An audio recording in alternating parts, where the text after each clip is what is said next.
പ്രിയ ദൈവമക്കളെ, സഹോദരങ്ങളെ, നീ പ്രാർത്ഥിക്കുന്ന ഒരു വ്യക്തിയാണോ?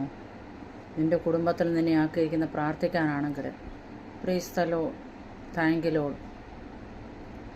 നിൻ്റെ കുടുംബത്തിലുള്ള പ്രിയപ്പെട്ടവരുടെ ജീവൻ നിൻ്റെ കരത്തിലായിരിക്കും. പ്രാർത്ഥിക്കുന്ന ഒരു വ്യക്തിയുടെ കരത്തിലും ആയിരിക്കും അവരുടെ ജീവനെ. അതുകൊണ്ട് നമ്മൾ പ്രാർത്ഥിക്കുമ്പോൾ കുടുംബത്തെ ഭാഗിച്ച് നമ്മൾ പ്രാർത്ഥിക്കണം. നിന്നെ ഒരു സഭയിലാക്കിയിരിക്കുന്നെങ്കിൽ ആ സഭയിലെ വിശ്വാസികളുടെ എല്ലാം ജീവൻ നിൻ്റെ കരത്തിലായിരിക്കും ദൈവം ഏൽപ്പിച്ചിരിക്കുന്നത്. അതുകൊണ്ട് നീ ആ വിശ്വാസികൾക്ക് വേണ്ടി ഈ നാളുകളിൽ വിടുവിൽ നിന്ന് പ്രാർത്ഥിക്കേണ്ടത് അത്യുത്തമമാണ്. അതിനുവേണ്ടി ഒരുങ്ങിയിരിക്കുവാൻ ദൈവാത്മാവ് നമ്മളെ സഹായിക്കട്ടെ. ഒരിക്കലും ഒരു പ്രാർത്ഥിക്കാത്ത ഒരു വ്യക്തിയുടെ കരത്തിൽ ഒരാത്മാവിനെ ദൈവം കൊടുക്കത്തില്ല. അതുകൊണ്ടാണ് കുടുംബത്തിൽ ഉത്തരവാദിത്വ ചുമതലയോടെ ദൈവം നിന്നെ ഏൽപ്പിച്ചിരിക്കുന്നത്. നിൻ്റെ കുടുംബത്തിലുള്ള പ്രിയപ്പെട്ടവരെല്ലാം നിൻ്റെ കരത്തിലാണ് വെച്ചിരിക്കുന്നത്. നീ അവർക്ക് വേണ്ടി പ്രാർത്ഥിക്കണം.